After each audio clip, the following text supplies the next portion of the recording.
وما انتم بمعجزین فی الارض، اور تم اس کو زمین میں ہرا نہیں سکتے، ڈیفیٹ نہیں دے سکتے. وما لکم من دون اللہ من ولی ولا نصیر، اور پھر تم کو اللہ کے سوا نہ تمہارا کوئی ولی ہے نہ کوئی نصیر ہے. اب ولی اور نصیر میں کیا فرق ہے؟ ولی اسی سے تولہ ہے، پلٹنا. ولی ایک ایسا دوست جس کے پاس آپ بار بار پلٹ کے جاتے ہیں، اپنا راز و نیاز اس کو بیان کرتے ہیں تو بار بار پلٹ کے جاتے ہیں، دوست ہے. وہ مدد کرنے کے قابل ہو یا نہ ہو اور بات. نصیر ایسا دوست جو آپ کی مدد بھی کر سکتا ہے، نصیر ہے. تو اب اللہ تعالیٰ بول رہے ہیں کہ نہ تمہارا کوئی اور دوست ہے جس کے طرف تم پلٹ کے جا کے اپنے راز و نیاز بیان کر سکتے ہو، نہ کوئی ایسا دوست ہے جو تمہاری مدد کر سکتا ہو سوائے میرے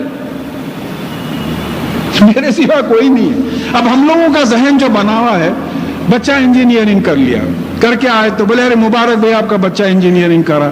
ایسا ہے وہ میرے فلاں دوست ہیں، وہ چیف انجینئر ہے، میں ان کو بول دیتا ہوں انشاءاللہ ہو جائے گا. وہ چیف انجینئر کا تو ذہن میں خیال ہی نہیں ہے.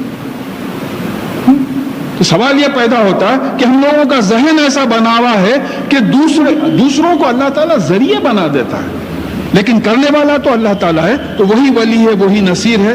وَمِنْ آیَاتِهِ الْجَوَارِ فِي الْبَحْرِ كَالْأَعْلَامِ، اور اس کی نشانیوں میں جہاز ہیں جو سمندر میں پہاڑوں کی طرح کھڑے ہوئے ہیں. دیکھیں یہ آیت بعض لوگوں کو بہت آرڈنری معلوم ہوگی، لیکن ایک جیولوجسٹ کے لیے بہت بڑی آیت ہے. اب یہ جہاز جو پانی میں کھڑے رہتے ہیں تو کیا رہتا؟ جہاز کا کچھ حصہ پانی کی سطح کے اوپر رہتا اور زیادہ تر حصہ پانی کی سطح کے نیچے رہتا. اس کو کہا کہ یہ جہاز کیسے ہیں؟ کل اعلام، یہ پہاڑوں کی طرح ہے.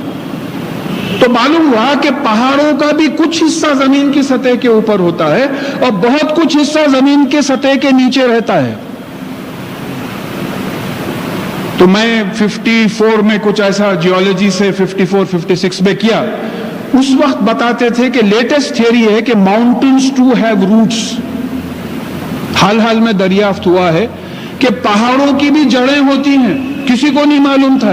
یہ 1450 برس جس کتاب پہ ہم سوئے تھے، اس کتاب میں یہ راز لکھا ہوا تھا کہ پہاڑوں کی بھی جڑیں ہوتی ہیں. پہاڑیں میخوں کی طرح ہے، میخ جیسا زیادہ اندر ہوتا اور تھوڑا باہر نکلا ہوا رہتا، اس طریقے سے پہاڑ زیادہ اندر ہوتے اور تھوڑا بہت باہر نکل جاتے.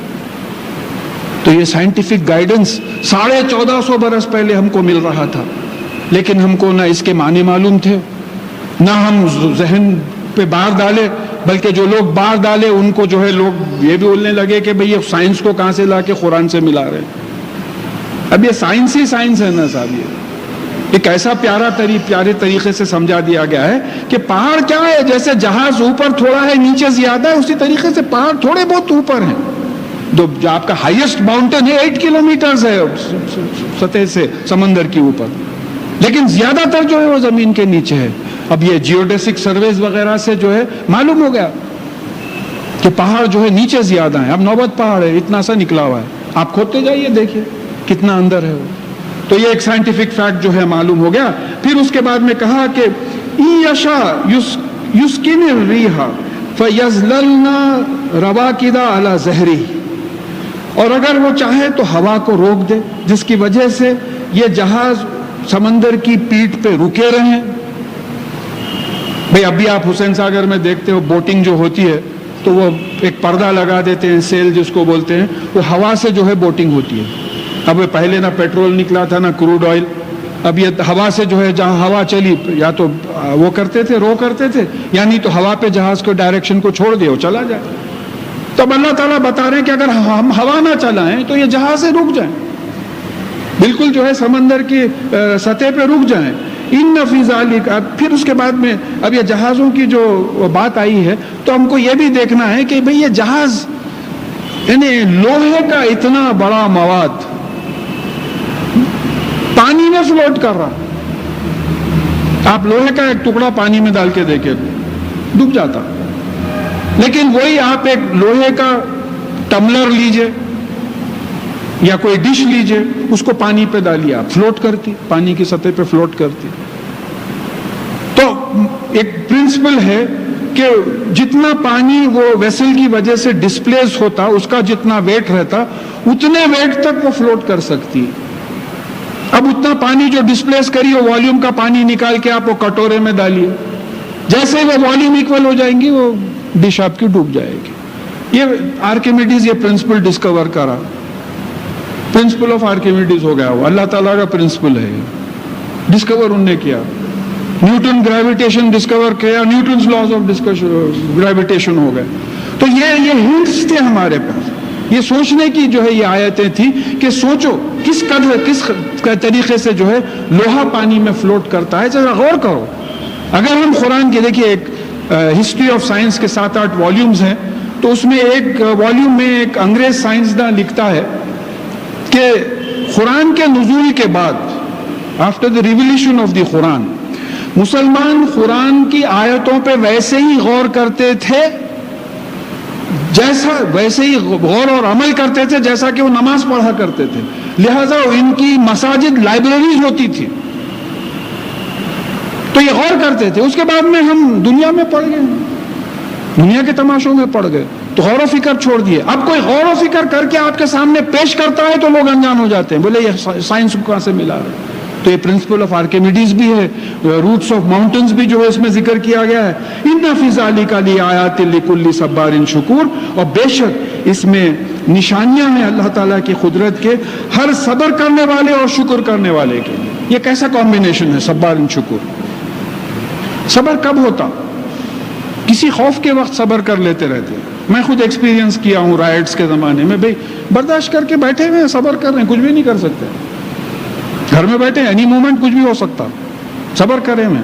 تو جہاز پہ جب ہے، دیکھیے صبر کو سمجھا رہے ہیں اللہ تعالیٰ صبر کیا چیز ہے.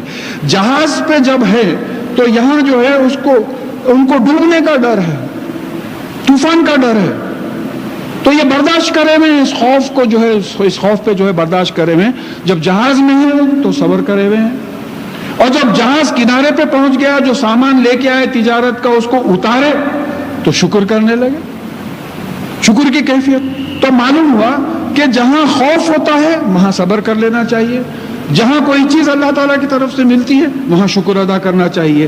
اور یوبقہن بما کسبوا ویعفو عن کثیر، اور اگر وہ چاہے تو یہ ان کے اعمال کی وجہ سے جو کمائے ہیں، جو گناہ ہیں، ان کی وجہ سے ان جہازوں کو جو ہے تباہ کر دے، لیکن وہ جو ہے زیادہ چیزوں کو اللہ تعالیٰ گناہوں کو معاف کر دیتے ہیں. تاکہ وَيَعْلَمُ الَّذِينَ يُجَادِلُونَ فِي آيَاتِنَا مَا لَهُم مِّن مَّحِيصٍ، تاکہ وہ لوگ جو ہماری آیتوں میں جھگڑتے ہیں وہ جان لیں کہ ان کے لیے بچنے کی کوئی جگہ نہیں ہے. ان کو پانی میں غرق کر سکتے ہیں، زمین میں ہلا کے پھینک دے سکتے ہیں، ہارٹ اٹیک ہو سکتا ہے، برین ہیمریج ہو سکتا ہے، جو چاہے، میگنیٹک اسٹارم آ سکتا ہے، سن فلیئرز آ سکتے، ایک دم گرمی بڑھ جاتی.